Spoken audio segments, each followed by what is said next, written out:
Welcome back to NBA Cinema. We're going to talk some Knicks on today, guys, and we're going to look at a few workouts. And I want to analyze the work that Mitchell Robinson has been putting in. But first, we're going to take care of, some news that's been surfacing as far as Mike Brown getting rid of the former assistant coach staff. Obviously, he's going to keep Rick Brunson on staff, but we're hearing that he's going to take a lesser role at this point, or he's going to be demoted to a lesser role, to remove the conflict of interest that exists there.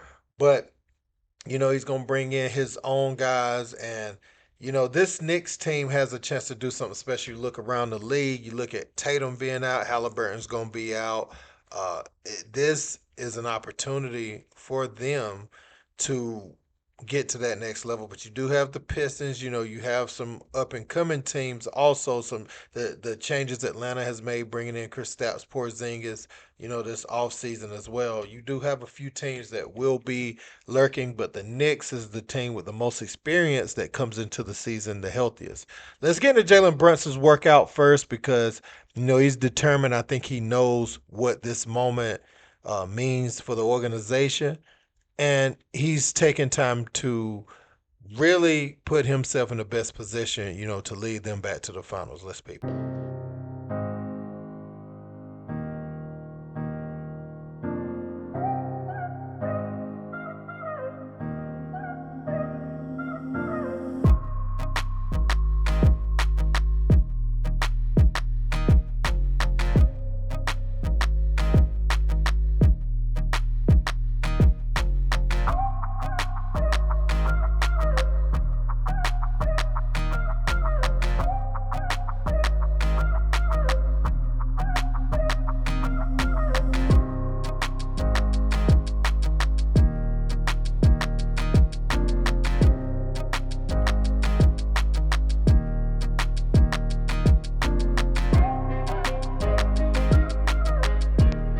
Now, I want to speak about Mitchell Robinson, his free throw shooting with his trainer, Marcel Scott. And you could see some of the earlier footage that came out the way Mitchell Robinson was shooting a few days ago. He is putting a little more arc on his shot, but it's still very hard. But over the last few days, his release has softened up. The way he's shooting the ball, you see how that ricochets off the rim. Now, let's look at some of the more recent videos. Now you can see Mitchell Robinson is trying to rework his mechanics without changing too much. Uh, good rhythm right there off his fingertips, and that's going to be the thing. Make sure he's not palming the ball on his release. Now, that right there, that's a hard miss, and they happen. But you want to ideally give yourself a chance to shoot the ball soft enough up on the rim where it can even bounce around and bounce in sometimes. And you see how he softened it up right there. He's reworking that touch, putting some touch on it because for so long, Mitchell Robinson had to shoot the ball straight in the rim for it to have a chance to go in. And right now, we're seeing, this is something that would make Mitch a lot of money. He would even have to get in better condition because he would play so many more minutes. His rim protection, his defense, his ability to switch and cover ground is underrated in the league. And look at that right there. That make right there where it bounced on the front of the rim and went in.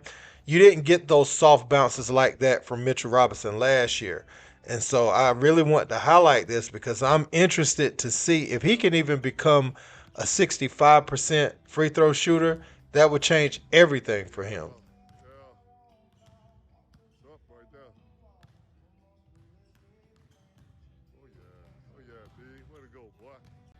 Now, this is the most recent video of Mitchell Robinson shooting free throws, getting comfortable. It's about stacking the days, uh, getting used to the routine. And look at that. That's soft off his hands. And the more confidence he gets with this, if you could get Mitch away from Hacker Mitch and that becomes not a thing, that would be so big. And that would be somewhere around 65, 66, 67%. Because we're being realistic, right? He's going to have his times shooting the ball where it may revert back a little bit. But even that miss right there, I would take that from Mitchell Robinson, right on target. Look at that, right on target. We saw so many videos of him shooting 3 pointers and things like that. People was like, it's simple. Just work on your free throws. You're an elite rim protector. You finish around the rim. Mitchell Robinson, I'm telling you, if he can make around 66, 67% of his free throws, don't let him get to 70. Because it would probably behoove them at that point to start him and Towns for the whole season, because he's such a rim protector and a presence, in that paint. Takes a lot of pressure off of Carl Anthony Towns. I want to show that to Knicks fans to show he's putting in the right work. We saw those videos of him, crossing over, going between his legs, shooting step back threes. And we know every player does that. But Mitch, for him to take that next step, his next step is just making free throws right now. That changes everything. Now he would become more expensive, for the Knicks over time because that's the gift and the curse, right? The fact that he doesn't make the free throws, it kind of I don't want to say limits his market because a lot of teams want him, but his price.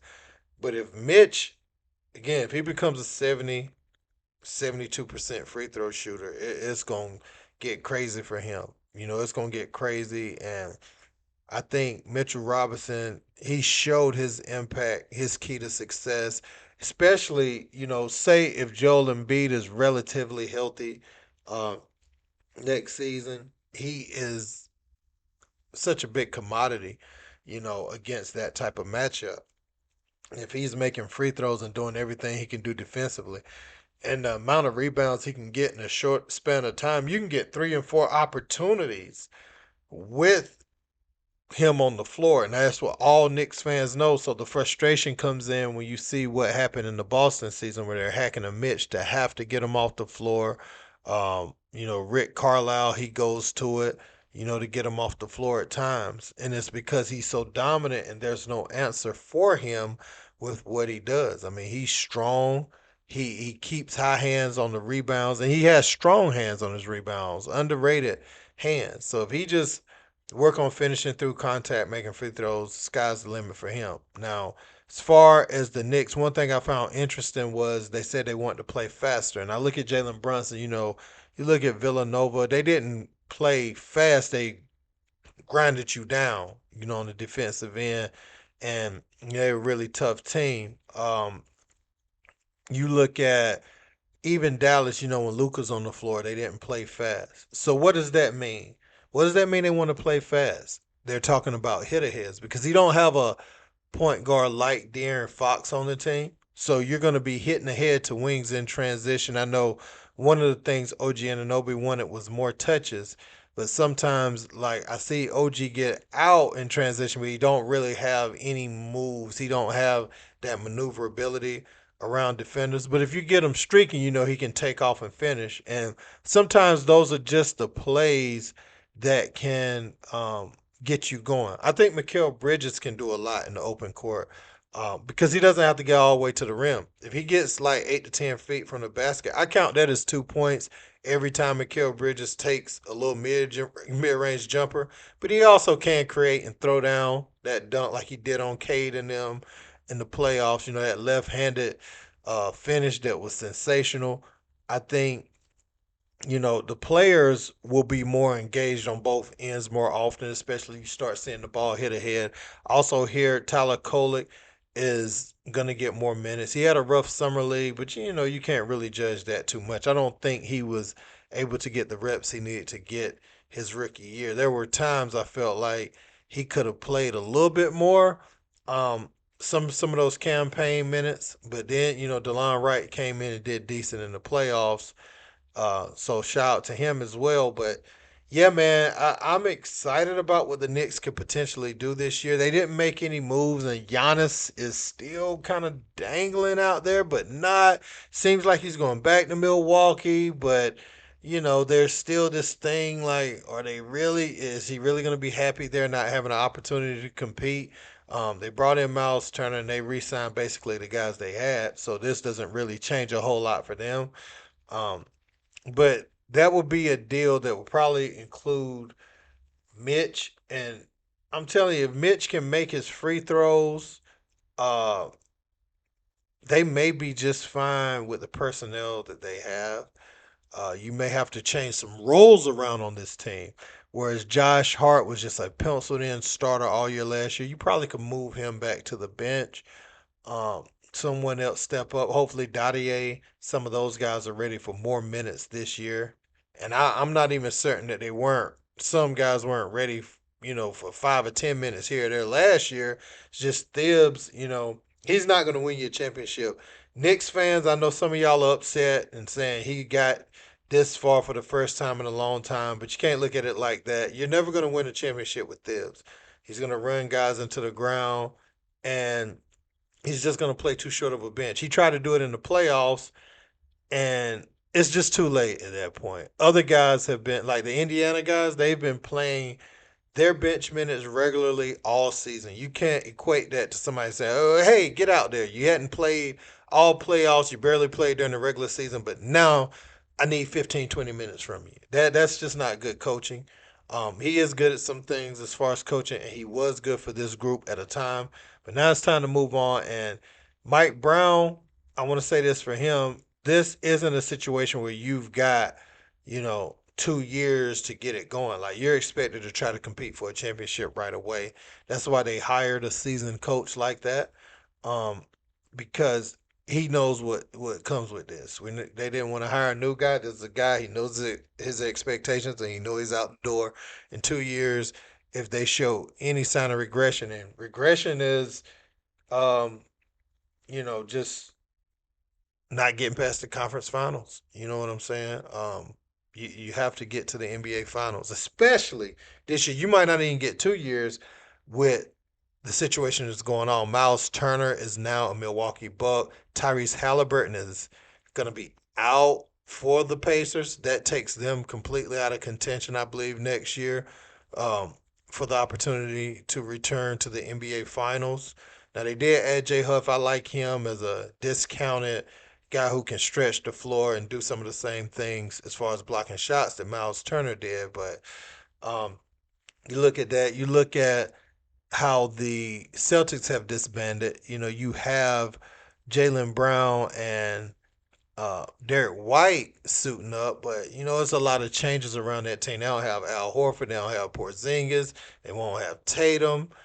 Drew Holiday's gone, so they won't be a factor either. Now Miami, they added Norman Powell, and that makes them a little bit better. But and they'll be a team to be reckoned with because of their culture and the way that they have the ability to get you in these fourth quarter tight games, and then you have to try to pull it out. So they'll be somewhat of a threat, but New York should beat them. Atlanta, we have to wait and see because I do like some of their young wings and them adding Porzingis if he could be somewhat healthy because he was a shell of himself in the playoffs last year with an unknown illness. And Detroit, that's the team that could take a step. That could be somewhat of a issue just because of their size. But I still think the Knicks, they should feel really good about that series as well. So I don't really see any team that should be favored above them in the East. And if they squander this season, I'm looking at it now. I know I said 2 years, but Mike Brown may be out after this year if they don't get to the finals, in my opinion. But let me know what you guys think in the comments. Don't forget to like, share, and subscribe. Till next time, peace.